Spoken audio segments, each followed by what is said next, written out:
Day 43 of digital marketing. இன்னைக்கு நம்ம வீடியோல என்ன பார்க்க போறோம்னா இமெயில் மார்க்கெட்டிங்னா என்னன்னு சொல்லி பார்க்க போறோங்க. ஒரு பிராண்ட் தன்னோட ப்ராடக்ட்டையோ சர்வீஸையோ ஒரு இமெயில் சென்ட் பண்றது மூலமா ப்ரோமோட் பண்றதா இந்த இமெயில் மார்க்கெட்டிங் சொல்லி சொல்லுவாங்க.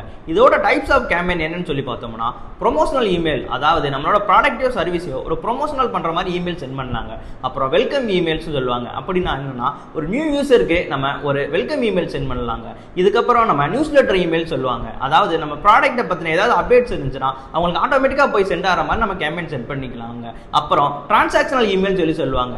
அதாவது நம்மளோட யூசருக்கு நம்ம ஒரு ப்ராடக்ட் வந்து அவங்க நம்ம வெப்சைட்ல பிளேஸ் பண்ணிருக்காங்கன்னா நம்ம ஒரு கன்ஃபர்மேஷன் இது சென்ட் பண்றோம்ல, அந்த மாதிரி நம்ம மெயிலே நம்ம கன்ஃபர்மேஷன் இமெயில் இந்த மாதிரி இதெல்லாம் நம்ம செட் பண்ணி அவங்களுக்கு அனுப்பலாங்க. இதுக்குன்னு பாப்புலரான டூல்ஸ் என்னென்ன இருக்குன்னு சொல்லி பார்த்தோம்னா மெயில்ஜிம், ஹப்ஸ்பாட் இந்த மாதிரியான டூல்ஸ் நம்ம யூஸ் பண்ணிக்கலாங்க. இதோட பெனிஃபிட்ஸ் என்ன சொல்லி பார்த்தோம்னா ROI, அதாவது நம்மளோட ரிட்டர்ன் ஆஃப் இன்வெஸ்ட் நல்லாவே எடுத்து கொடுக்குங்க. இது ரொம்ப லோ காஸ்டிங் மார்க்கெட்டிங் பண்ணலாங்க. இது மட்டும் இல்லாம இதுல நல்லாவே நம்மளோட மார்க்கெட்டிங் ஸ்ட்ராட்டஜியை கொண்டு போய் நம்ம பிசினஸ் நல்லா growthக்கு கொண்டு போக முடியுங்க. இது எல்லாமே தான் நம்ம இமெயில் மார்க்கெட்டிங்ல பார்ப்போங்க.